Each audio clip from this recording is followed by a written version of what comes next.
and now recorded live at the International Transpersonal Conference. Vision Plants, Transpersonal Challenge with Terence McKenna.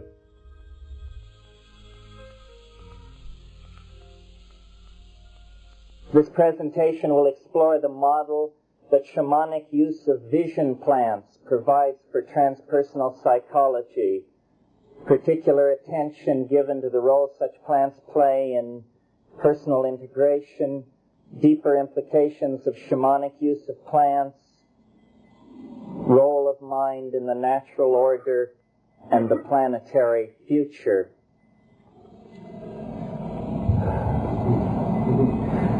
Basically, for myself, my involvement with shamanism has been a deepening meditation over now about 20 years. And it seems to me very fruitful because it continues to change and integrate itself ever more deeply into the meaning of reality at large. So that for me, shamanism has become a kind of overarching metaphor for not only personal being in the world, but the historical adventure, the being of the species in the world. So I want to talk about it today, and as an advocate, I want to make it seem indispensable to living a life of right reason in the world. I want to show that without shamanism, the notion of humanism itself is in a kind of jeopardy. And probably most of us can find ourselves in agreement with that. But then I want to leave most of us behind and go further and suggest that this humanness rooted in shamanism is a humanness ultimately rooted in very complex symbiotic relationships with plants and chemicals in the environment.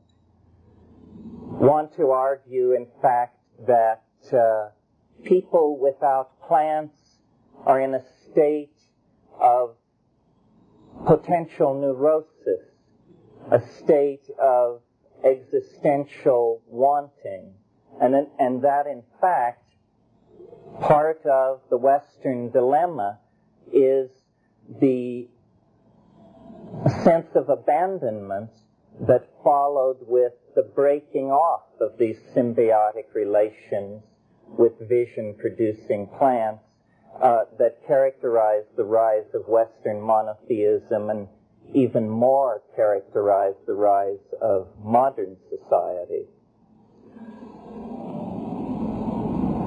But let me return then to the origins, because this is where I think the case can be made. My interpretation of the time we're living through and this amorphous movement that we all somehow in some way are a part of, which calls itself the New Age or what have you. I call it the Archaic Revival. And the reason I call it the Archaic Revival is rooted in my conviction that it is, in fact, a revivifying of the models and energy forms of archaism. And shamanism, then, is suddenly centrally highlighted.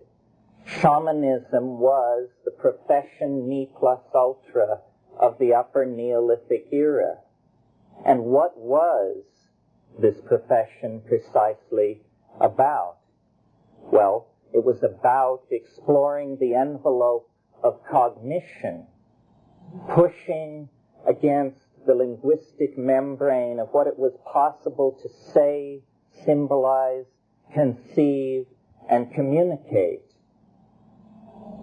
Now, why should one species, out of all those competing on the earth, attain somehow a kind of mega-adaptive ability that causes a kind of compression of biological time into the phenomenon that we call history?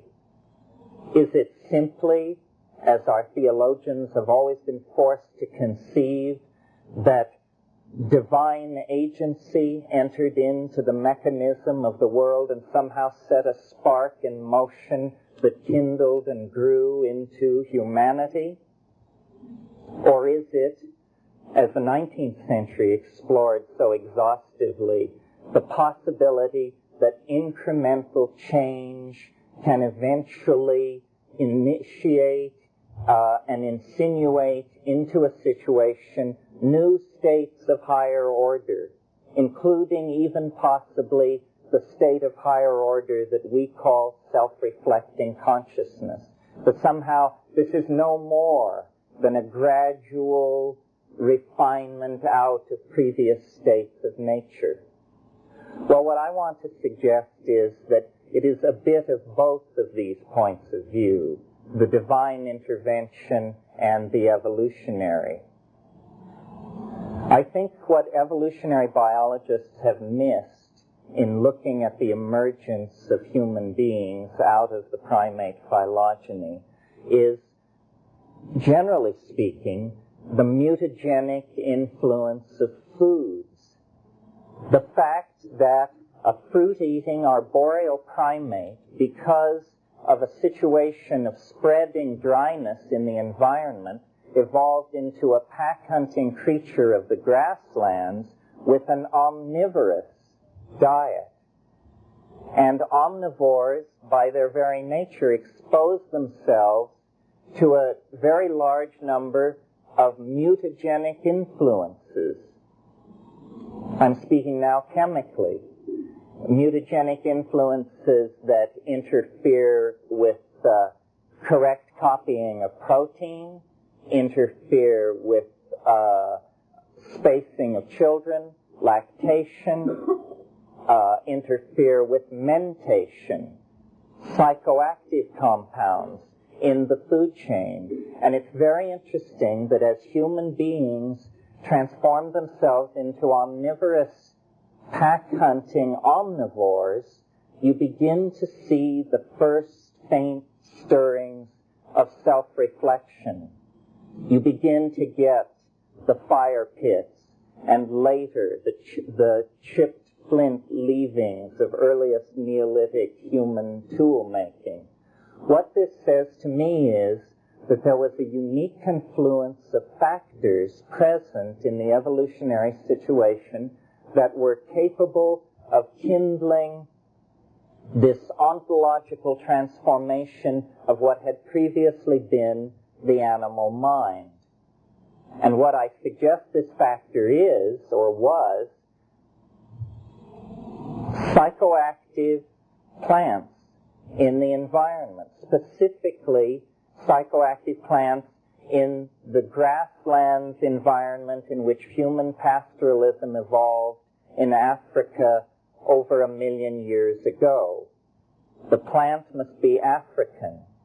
It must be extraordinarily noticeable in the environment. It must not be a deep forest endemic, because this is not where human evolution was taking place. The only plant which fits this description is a mushroom of the psilocybin-containing variety. And it's very easy to see, I think, that the presence then of psychoactive compounds of this sort in the early human diet set the stage for a number of structural and psychological changes.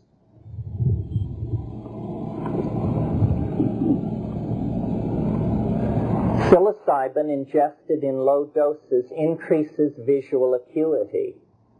Now, it's not difficult to see that in an animal under evolutionary pressure in a pack-hunting environment, increased visual acuity will mean a more successful reproductive strategy.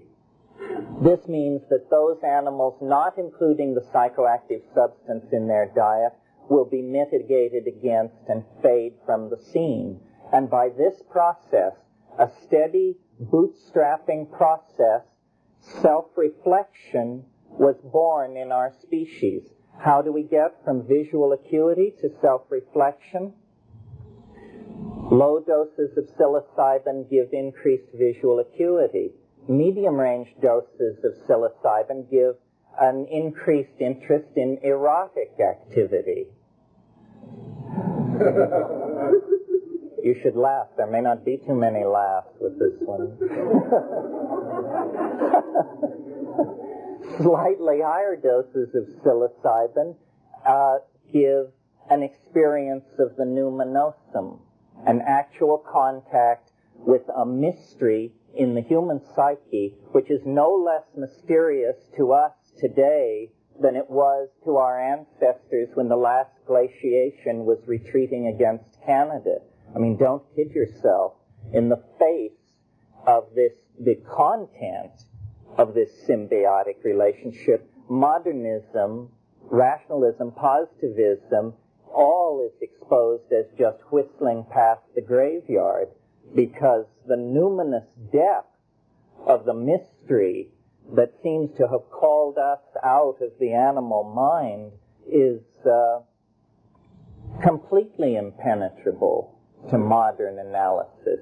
That's why even discussing its presence is mitigated against so intensely.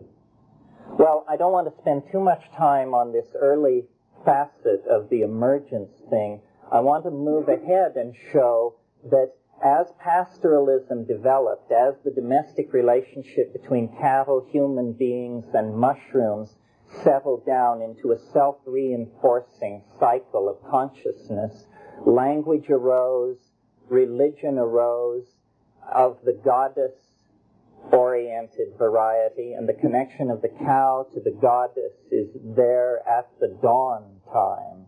There is no question about it.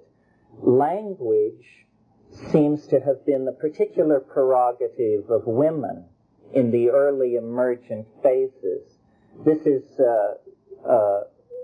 possibly because men were involved in hunting activities where great premium is placed on silent stealthiness, while women were engaged as gatherers in the hunting-gathering phase. Women were engaged in gathering plants. And as all botanists can tell you, gathering plants involves an extensive taxonomic language, so that the minute differences between cereal grains and insects and all of these things need to be linguistically defined and characterized. And to this day, a taxonomic description of a plant is a Joycean thrill to read, because, subapically glabrous with lanceolate trifolium, and so on for many, many lines. But in a strange way that is a law repeated over and over again through history, each advance somehow outsmarts itself. And the wonderful linguistic depth which women attained as gatherers through the production of folk taxonomy eventually led them to a terrible discovery, the discovery of agriculture, because they learned that rather than maintain this vast library of shifting information about seasonal plants randomly distributed or distributed according to the whims of nature, they could in fact focus on a very small number of plants, learn how to grow these plants, learn their needs alone, and at that point the retreat was on, and the dualism was fully in place, and there was that which was domesticated, that which was of the hearth, and that which was of the Ausland, the howling unknown, that which was beyond the pale. I think it was Weston LeBar, great old anthropologist, who felt, he said, hallucinogens can only be used in hunting and gathering cultures because when agriculturalists use them, it makes it impossible to get up at dawn and go hoe the fields. And so suddenly the gods become the corn gods. and the wheat gods, gods of symbolizing domesticity and hard labor and that sort of thing. And at this moment of agriculture, which led to overproduction, which led to trade, which led to cities and so forth, there is a beginning of the breaking away of this symbiotic relationship which had bound human beings to nature to this time. And I don't mean this metaphorically. I mean, I want to be taken seriously as proposing that the ennui of modernity is the consequences of a disrupted symbiotic relationship between ourselves and vegetable nature, and that only a restoration of this in some form is going to carry us into a full inheritance of our birthright as human beings. Now, what did this symbiotic relationship consist of? What was the effect of this psychedelic use, this embeddedness of language-using, cognition-using, but stoned primates in the natural order? Well, I submit to you that what it was, or how it acted operationally, was as a feminizing pheromone. That the continuous exposure to this tremendum, represented by the hallucinogenically induced ecstasy, acted to continuously dissolve that portion of the psyche which as moderns we call the male ego. And I don't mean that it only worked on men. I mean that wherever in human personalities this certain catch began to form and build like a calcareous tumor in the personality, the psycholytic presence of the undeniable fact of the tremendum tended to dissolve this back into Tao, psychic health, however you wish to style it. And that the evolution of language then, setting up this movement off into specialization and a movement away from nature, set up the consequences of the ennui which permeates Western civilization. It is only in Western civilization that you get this steady focus on this monotheistic ideal and working out the implications of what is essentially a pathological personality pattern, the pattern of the omniscient, omnipresent, all-knowing, wrathful male deity. No one you would invite to your garden party. It's very interesting that this ideal is the only instance, the only hypostatization of deity that I know of that has no congress with woman. At any point in the theological myth, the God of Western civilization has nothing to do with women. And the presence of the Sophia and the presence of the Mater Dolorosa and all of these things have only been tolerated as heresies in the Western tradition. And it is the Western tradition that has the most continuous break with this symbiotic relationship. In other words, we have wandered into a state of prolonged neurosis because of the absence of a direct pipeline to the unconscious. And we have then fallen victim to priestcraft of every conceivable sort.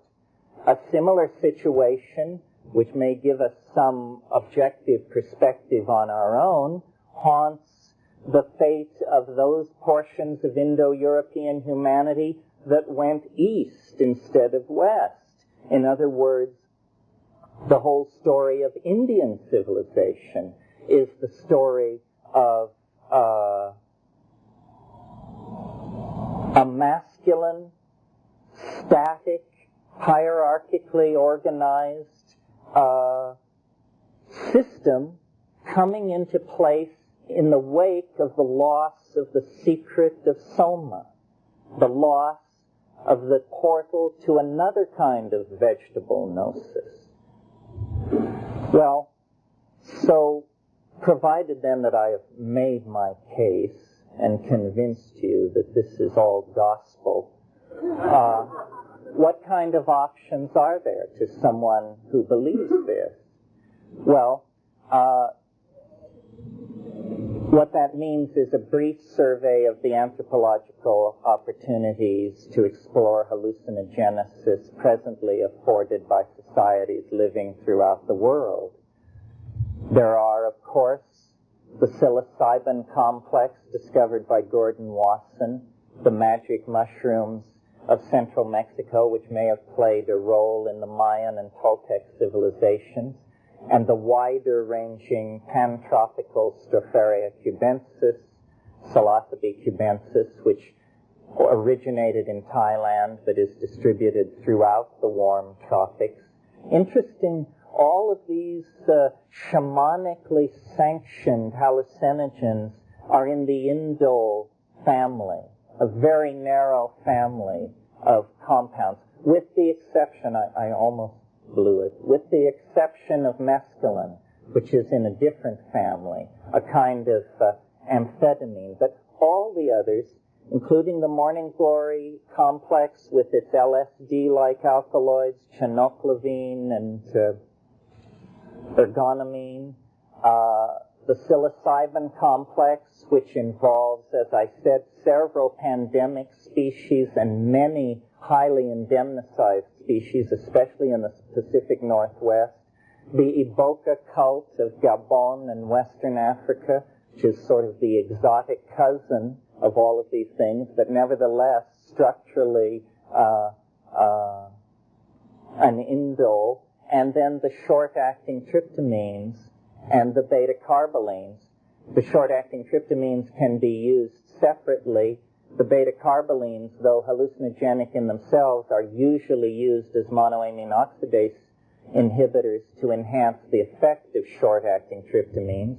This is a highly evolved pharmacology and shamanic complex in South America. One of the peculiar puzzles of shamanic anthropology and ethnobotany is the clustering of hallucinogenic plants in South America. Why are the Old World tropics, the tropics of the Moluccas and Indonesia, not equally rich in hallucinogenic flora? No one can answer this question, but certainly Mesoamerica and the New World seems to be the great home of these things.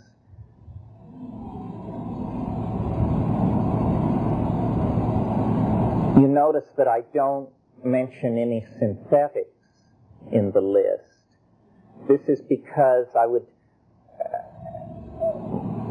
sort of like to peel away the vision-producing plants from the whole Stromundang of the drug problem and the drug issue, which is a whole other kettle of fish and has to do with the fates of nations and $1 trillion scamola and who knows what else.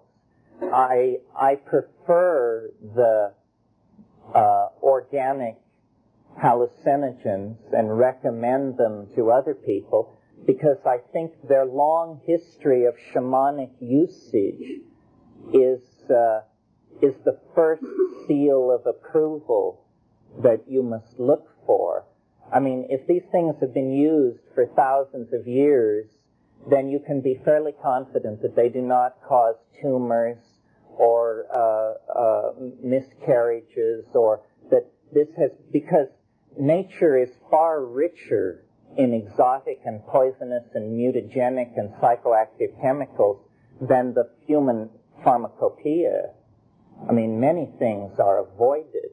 There are many potential hallucinogens that are not utilized by human beings. So there has been a certain trial and error selectivity apply to these things.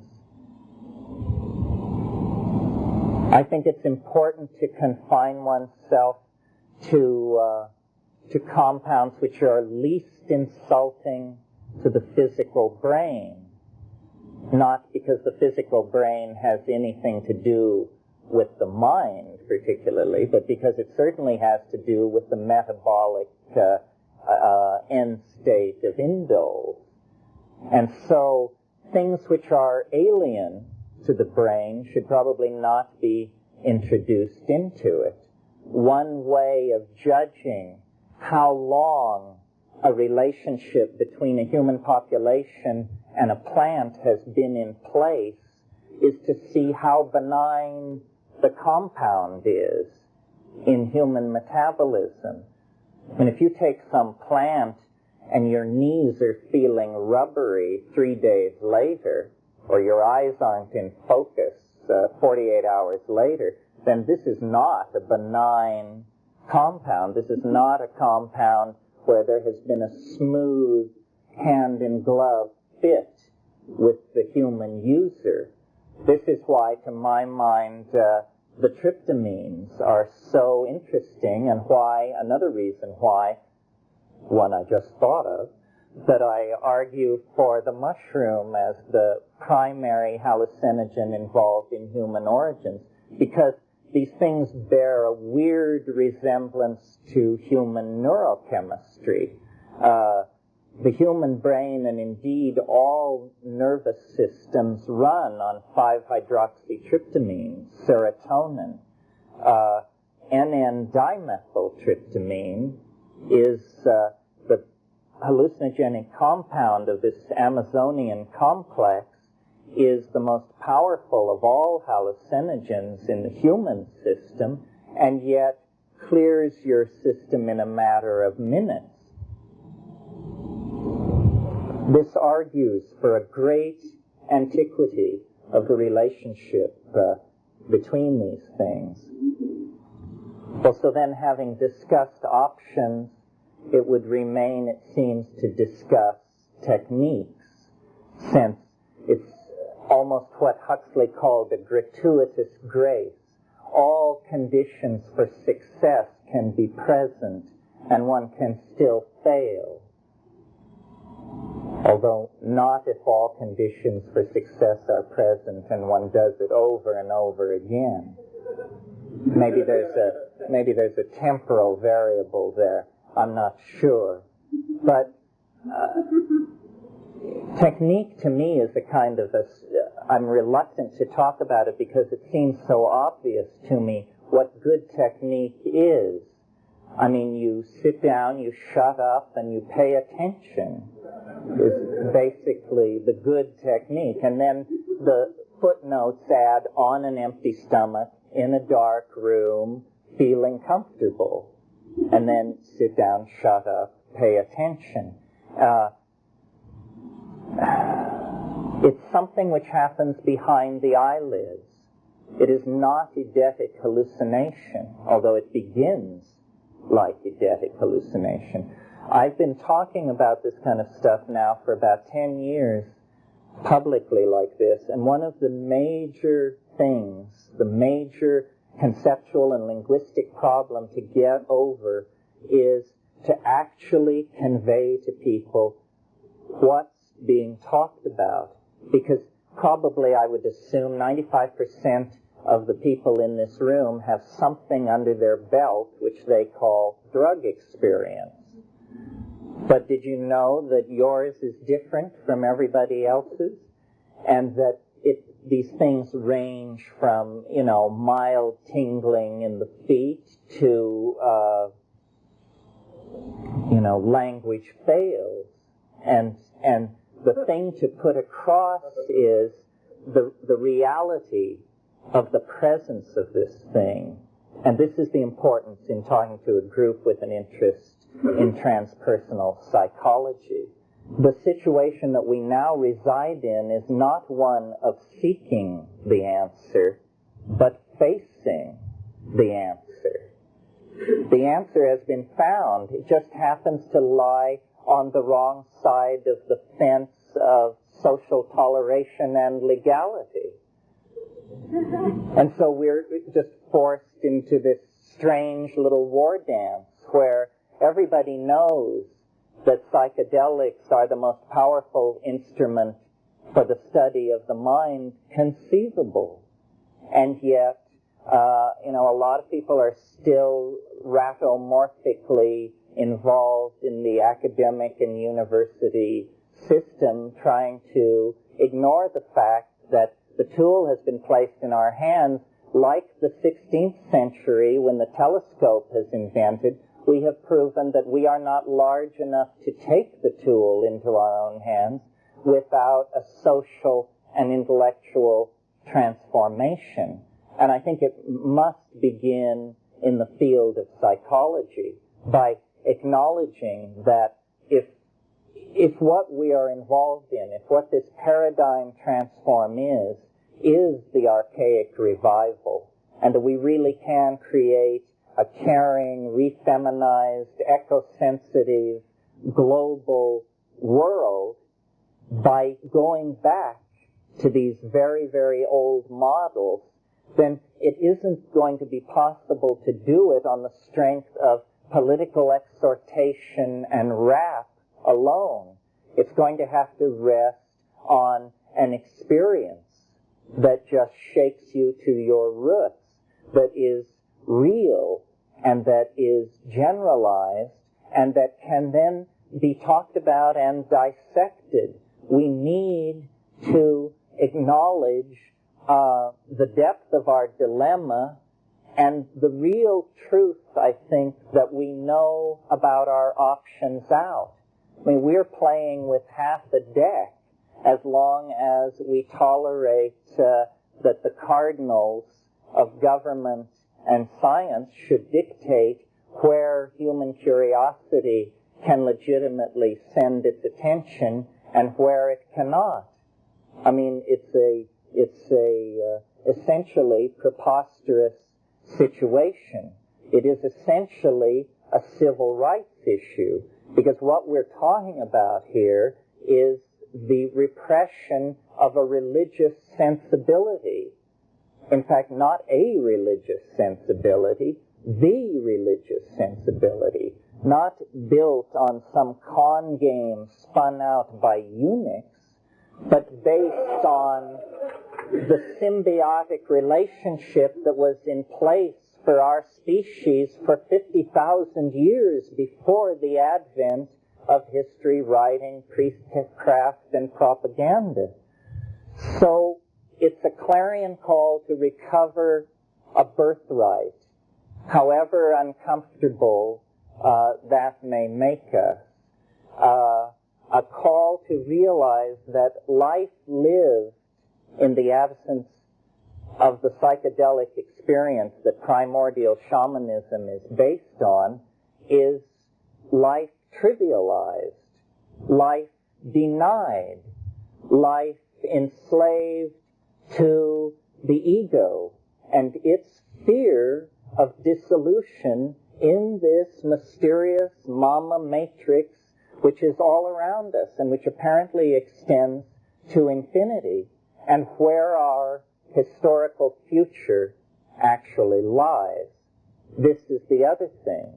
It is now very clear that techniques of mind-human interfacing, pharmacology of the synthetic variety, all kinds of manipulative techniques, all kinds of data storage, imaging, and retrieval techniques, all of this is coalescing toward the potential of a truly demonic or angelic kind of self-imaging of our culture. And the people who are on the demonic side are fully aware of this and hurrying full tilt forward with their plans to capture everyone as a 100% believing consumer inside some kind of beige-furnished fascism that won't even raise a ripple. So,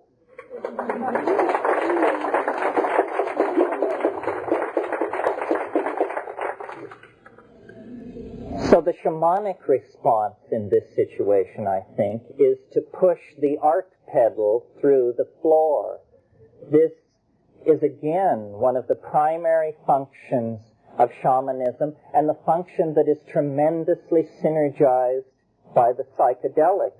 They are, in fact, if, as I spoke of them earlier, pheromones which dissolve the male ego, then they are also pheromones which synergize the human imagination, cause us to connect and reconnect the contents of the collective mind in ever more architectonic, implausible, and yet self-fulfilling ways.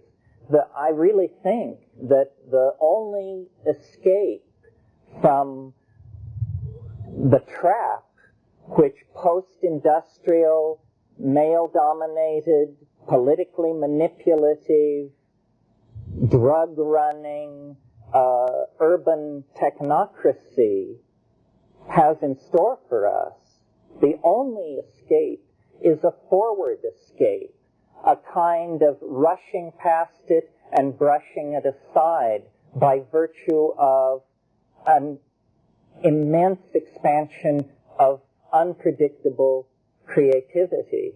But what shamanizing means in the ordinary folkloric level is healing.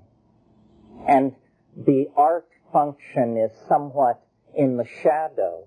But in the face of the need for a planetary healing, the art-making function of the shaman is going to stand front and center. Because what this art-making function is generating a new guiding image of ourselves. This is why it relates so fundamentally to psychology. We need a new paradigmatic image that can take us forward through the narrow neck of historical forces that we can feel impeding and resisting this more expansive, more at ease, more human, more caring dimension that is insisting on being born. And so, in terms of political obligation, in terms of reforming and trying to save the soul of psychology, in terms of trying to goose along, connecting up the end of history with the beginning of history, all of this impels us, I think, to look at shamanism as the paradigmatic model, to take its techniques seriously, even those which challenge the divinely ordained covenants of the constabulary. Because if we don't do that, as I said, we're not playing with a full deck. You know, years and years ago, before the term psychedelic was settled on, there was just a phenomenological description. These things were called consciousness-expanding drugs. Well, I think that's a very good term. Think about our dilemma on this planet. If the expansion of consciousness does not loom large in the human future, what kind of future is it going to be? Now, to my mind, the psychedelic position is most fundamentally threatening when fully logically thought out, because it is an anti-drug position. And make no mistake about it, the issue is drugged. How drugged shall you be? Or, to put it another way, consciousness. How conscious shall you be? Who shall be conscious? Who shall be unconscious? And imagine if the Japanese had won World War II, taken over America, and introduced an insidious drug which caused the average American to spend 6.5 hours a day consuming enemy propaganda. But this is what was done, not by the Japanese, by ourselves. This is television. 6.5 hours a day. Average. That's the average. So there must be people out there hooked on 24 hours a day, or I visit people in LA who have one set on in every room, so they're racking up a lot of time for the rest of it. You see, what is needed is an operational awareness of what we mean by drug. A drug is something which causes unexamined, obsessive, habituated behavior. You don't examine your behavior, you just do it. You do it obsessively. You let nothing get in the way of it. This is the kind of life we're being sold on every level. To watch, to consume, to buy. The psychedelic thing is off in this tiny corner, never mentioned. And yet, it represents the only counterflow toward a tendency to just leave people in designer states of consciousness. Not their designers, but the designers of Madison Avenue, the Pentagon, so forth, and so on. This is really happening. I mean, it's only a matter of how tight you draw the metaphor that you realize, I've been coming and going from Los Angeles recently a lot, and when the plane swings out over the eastern part of the city, looking down, it's like looking at a printed circuit.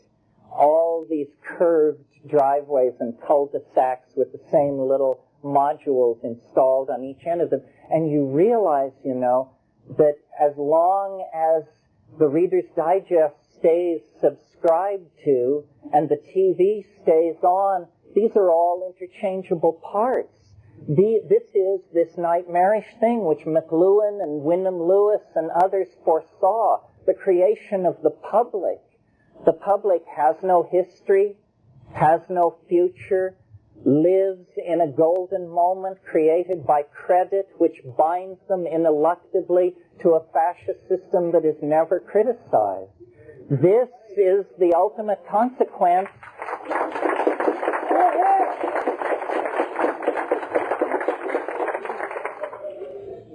This is the ultimate consequence of having broken off this symbiotic relationship with the vegetable, feminine, maternal matrix of the planet. This is what ended partnership. This is what ended balance between the sexes. This is what set us on the long slide. We can now examine the options available and put in place archaic options which will restore this balance.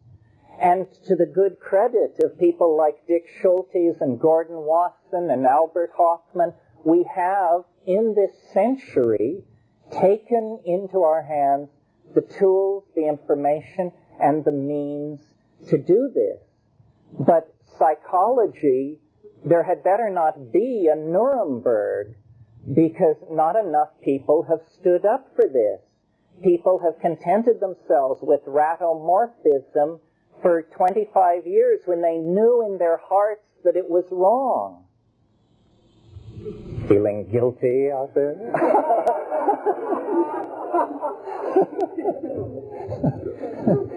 You could cheer to show that it wasn't you. So now I think, the culture crisis grows ever more intense. The stakes rise ever higher. If there were ever a time to be heard and be counted and try and clarify thinking on these issues, it would be now, because there is a major attack on the Bill of Rights underway in the guise of a so-called drug bill. And somehow the drug issue is even more frightening than communism, even more insidious. McCarthy told America that communism was under the bed, he was wrong. Ronald Reagan and George Bush tell America that drugs are in the living room, and they're right. It is here. It is real. It is the hydrogen bomb of the third world. And the quality of rhetoric emanating from therapists and psychologists and psychoanalysts is going to have to radically improve, or we are going to have happen to us what happened to genetics in the Soviet Union. We're going to be Lysenkoized. We're going to be made lily white, and all opportunity for exploring this dimension is going to be closed off, almost as a footnote to the suppression of these synthetic poisonous narcotics, which are mostly dealt by governments anyway. But the psychedelic issue, as I said, it's a civil rights issue. It's a civil liberties issue. The reason women couldn't be given the vote in the 19th century, there was a very simple, overpowering reason that was always given. It would destroy society. And that's the reason given. This was also the reason why the king could not give up a divine right, the right of consanguinity. Chaos would result. And this is why we're told drugs cannot be legalized, because society would disintegrate. This is just nonsense. Most societies have always operated in the light of various habits based on plants. The whole history of mankind could be written as a series of made and broken relationships with plants. Think about the influence of tobacco on mercantilism in 17th and 18th century Europe. Think about the influence of coffee on the modern office worker, or the way the British influenced opium policy in the Far East to rule China, or the way the CIA used heroin in the American ghettos in the 1960s to choke off black dissent and black dissatisfaction with the war. History is about these plant relationships. They can be raised into consciousness, integrated into social policy, and used to create a more caring, meaningful world, or they can be denied the way sexuality was denied until the force of the work of Freud and others just made it impossible to maintain the fiction any longer. This choice of how quickly we develop into a mature community able to address this issue is entirely with us, I think. And certainly people like Stan Grof and others have worked valiantly to keep this kind of thing alive. But my God, you can count them on the fingers of one hand. So, that's really all I wanted to say. I left a half an hour for questions. At this point, Vision Plant's Transpersonal Challenge continues with an informal question and answer period. To make it easier for you, the listener, to follow along with this segment, Sounds True will repeat the questions from the audience. The first question: why don't you mention that DMT is an endogenous neurotransmitter and a Schedule I drug? Yes, DMT, the most powerful of all hallucinogens, occurs in the human brain as a normal part of metabolism. It also is a Schedule I drug. So you're all holding, and this might be the basis for some kind of case to just show what absolute poppycock all this nonsense is. People have been made illegal. Probably they should have thought of that sooner as a solution to the drug problem. It seems to me that often psychedelic insights are co-opted by the larger society and perverted. Don't you think that this is what happened in the 1960s?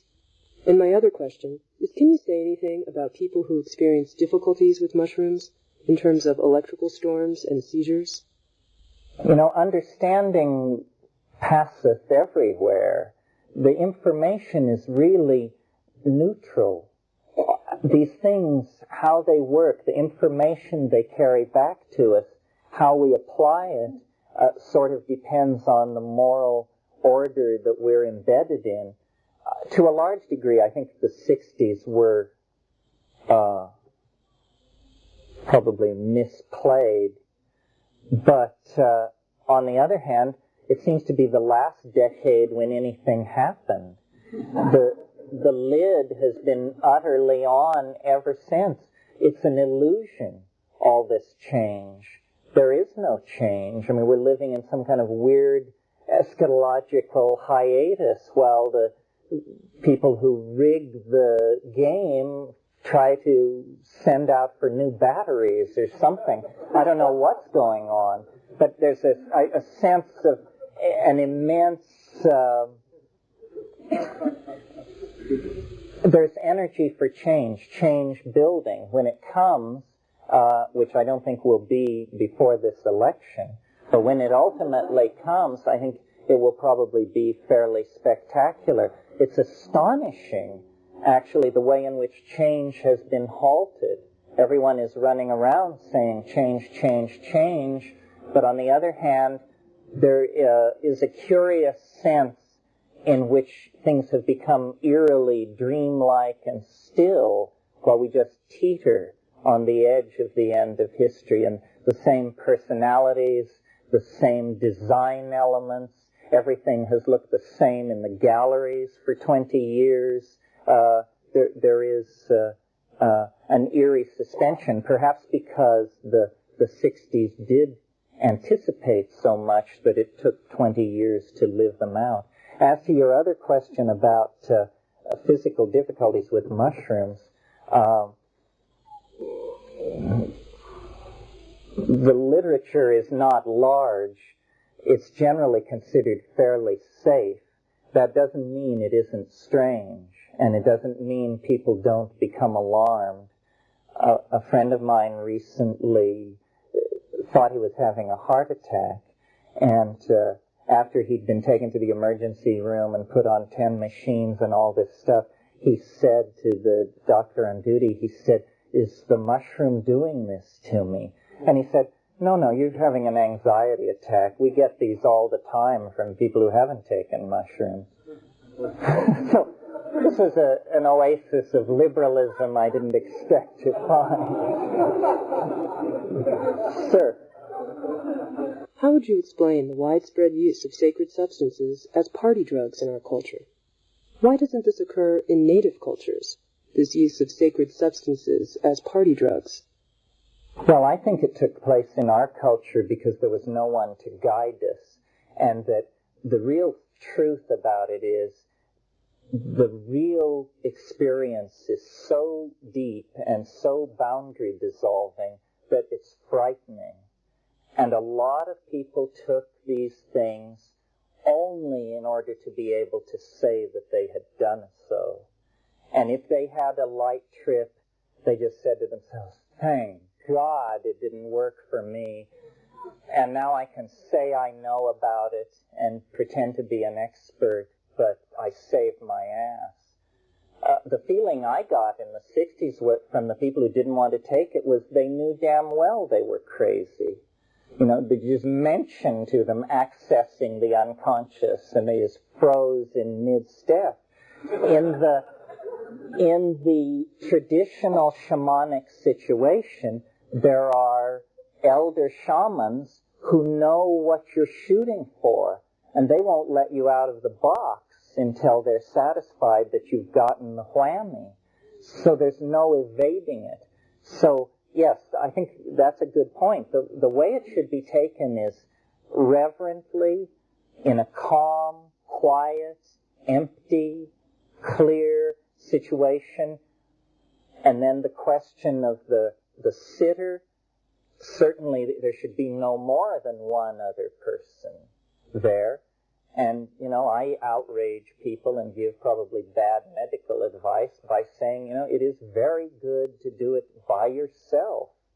But, you know, it just can't be beat, because then there's no game. You know, there is no surface. There is nothing to maintain. But that's not for the beginner, I think.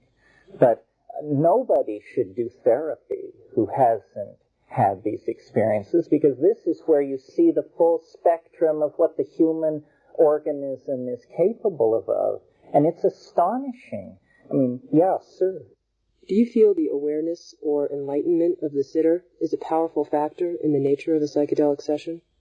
Absolutely. That's why having a sitter is no casual decision. It would almost be better not to have a sitter than to have a bad one, because then they're going to become your problem. Here. Would you comment on the difference between having a psychedelic session in a dark room compared to being in a natural outdoor setting? To me, this really revolves around pharmacological issues. I guess it's a prejudice. It's so strong in me that I think it's a piece of revealed gnosis. But I have a prejudice in favor of outlandish visual hallucinations. To me, that is the sine qua non of the experience. That, for me, always defines success. Well, the kind of hallucinations that I'm talking about actually require silent darkness in order to form. Now, if you take something like psilocybin or one of these that I mentioned out in nature, nature is, wonderful, filled with light, extremely affirmative, complex, and you can dissolve into it. I guess there's something of the scientist in me, and I wanted to see what it was, the ding en siche, the thing in itself, with no music, no pretty scenery, no tactile sensation, just what can it do with pure velvet darkness behind closed eyelids. And the reward is, that's where it works best, because then there is nothing for it to interfere with it or to set it thematically in one direction or another. Finally, you can see what is this bird on its own, And so that's why I recommend darkness and isolation. As a person who has never taken psychedelics, could you describe for me what a typical psychedelic trip is like? Let me begin by saying each one is different, but I won't stop there. In the case of psilocybin, like most of these indoles, they vary, but you take it on an empty stomach. I do not fast elaborately, maybe 6 hours of not eating. And then you take it on an empty stomach in silent darkness. And I always basically calm down and ritualize the space as soon as I've taken whatever it is. I mean, we were amazed in South America with these ayahuasqueros. They would stop everybody talking. Everybody would knock back their hit of ayahuasca, and then the party would continue as though nothing had happened for 30 minutes, and then they would call the meeting to order. Then it would happen 10 minutes later. But the way I do it is I sit for the hour or hour 20 minutes leading up to it, and I carry out what Catholics call an examination of conscience. This is where you think of the commandments, whatever they may be, one by one, and decide if you violated any of them since the last time you did this. And I do this not in a planned fashion or out of piety, but more out of fear.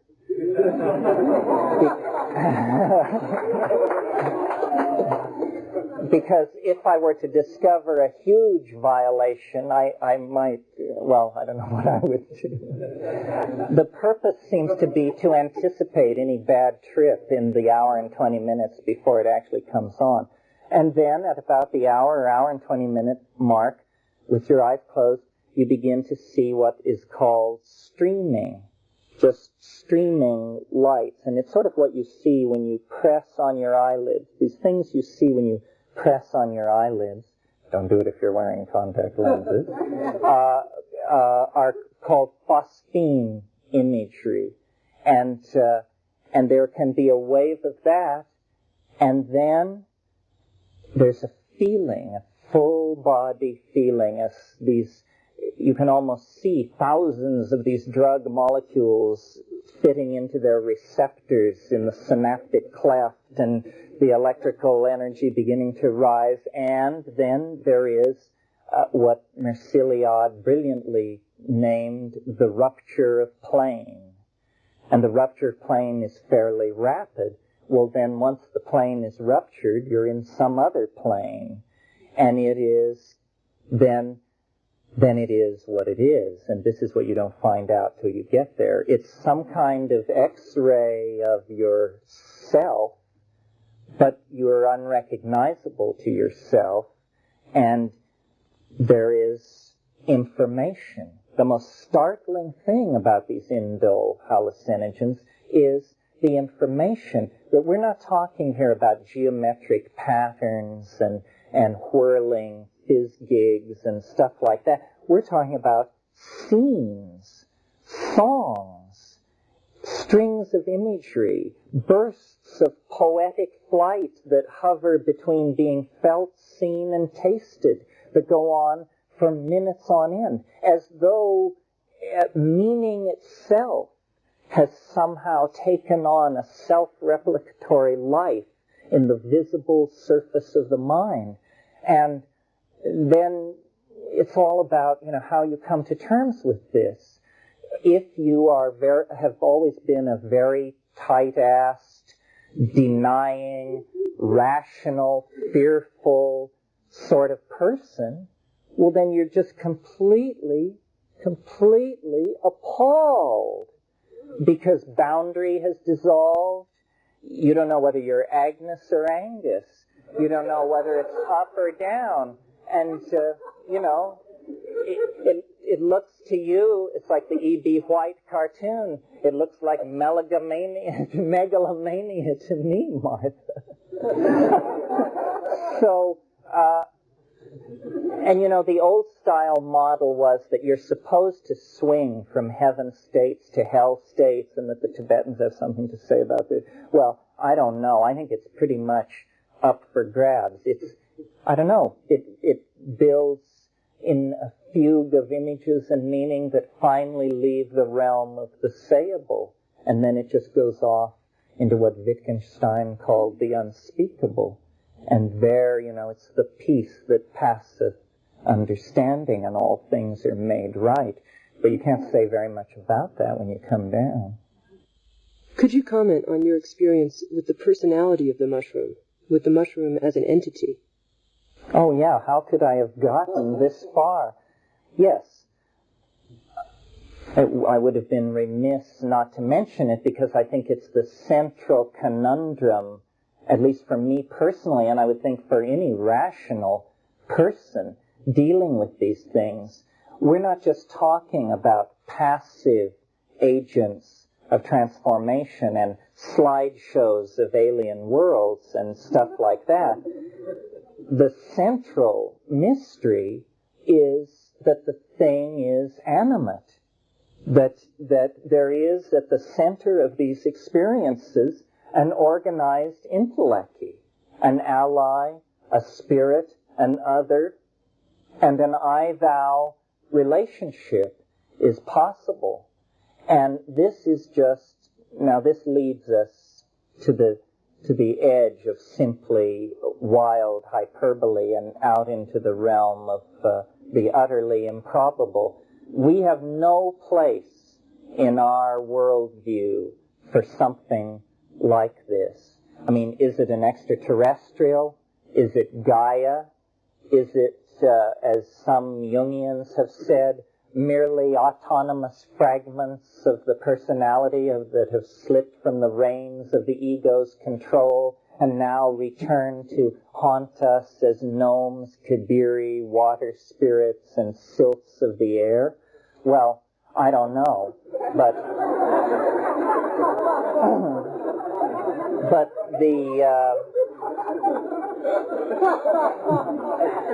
who does know? The point not to be lost sight of is that, again, this is real. This is not rare. this is common on psilocybin. What you don't get with, I don't believe anyway, that what you don't get with yoga, what you certainly don't get with mystical experience, is any degree of on-command repeatability of these bizarre mental and physical states. And yet with something like DMT, if you get somebody who is transported into a realm of self-transforming, chattering machine elves, chances are they will get elves every time. Well, imagine the impact of this on the rational mind, that you can be swept into a space where you have to entertain the possibility that, is this a UFO abduction, or am I dead, or am I just simply, God forbid, totally insane now, or what is happening? The animate intellecti at the center of the experience is, I think, the greatest challenge for psychology, for historical assimilation of this phenomenon generally. Because what is it? I mean, our science is trained to allow the slim possibility of extraterrestrials, and so our radio telescopes point to the stars, shifting millions of signals at a time, searching for a radio civilization.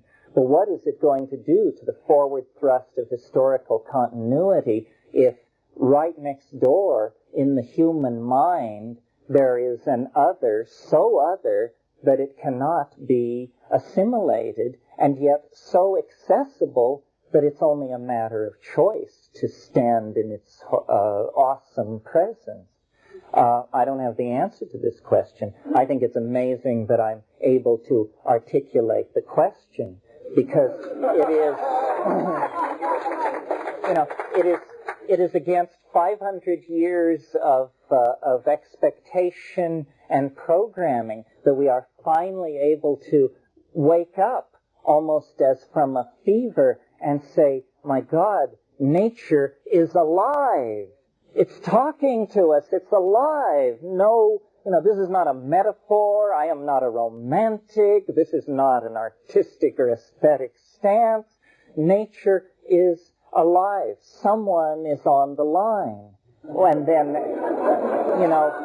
as far as who, I don't rush in to say. I mean, I'm very wary of anyone who claims to know who, because the problem seems to me one of great subtlety and depth. How can we know who is the other until we know who is the self?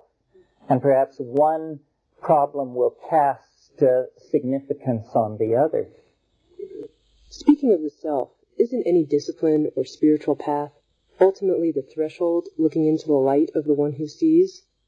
And if one can do that, without physical substances influencing the body, look through that window and experience that luminous beingness, isn't that sufficient without the use of physical substances? Well, I think that's the challenge that the temporary encounter with this thing sets us. That yes, if we can encounter it temporarily through these shamanic means, then must it not become the historical arrow of our becoming? Must we not then recognize that this numinosum must rise into history as a fact of realizing the eschaton? That's what I think. That actually the shamans are seeing, and have always seen, some kind of transhistorical object, some kind of vast hypostatization of ourselves as deity that is casting a shadow back through time, and that all magic, all religion, all vision is an anticipation of this future state. What excites me is the notion that we may have reached the point in this process where we can consciously know that that is what we are doing, that that is what we are about, that our task is the architectonic expression of the divine other, and then set about it without any more haggling and tail dragging. In other words, to realize what our destiny is will cause us to move toward it with much greater facility and smoothness. This woman at the door. I have a son who was in a fog for 2 years using dope. What do we say to our children about this? Well, this is a real problem. I think it goes to the general state of the drug problem, which is it is one of utter ignorance and victimization. I mean, the government whines and yaps about education, but they're not doing any education. I mean, what do you mean by dope? I mean, they have so linguistically impoverished us that we can't even make a distinction between marijuana, methamphetamine, cocaine, LSD, what have you. A whole new vocabulary of consequences has to be created. That's what I said earlier. What we don't want is habitual, obsessive, unexamined activity. We don't want it in commerce. We don't want it in drug use. We don't want it in social relations. We don't want unexamined habitual forms of activity that are obsessively expressed. What we do want is conscious, caring, self-examining, inquisitive, thinking people and institutions. So whatever mitigates against that has to be seen as a drug. And things like television, money, propaganda, all of these things then are seen as great evils, which they may not have been seen that way before. We have to get smart. You have to be smart to use drugs. You have to be smart to survive a planetary catastrophe. Now, our ancestors were smart. They got us this far. It wasn't easy. 5 times the ice moved south from the poles. 5 times the human family was islanded and divided by walls of moving ice. It hasn't been easy all the way along. Until 100 years ago, there were no inoculations for infectious diseases. Most women died in childbirth. Many children died in childbirth. The average lifespan, even in Western societies, was 35 years old. So it's, it's going to be tough until we get to heaven. There has to be intelligence. And, one way to be intelligent is to decondition. Our lives are not going to make sense if we tolerate propaganda in our lives. You cannot be half slave and half free. You cannot be half hip and half yup.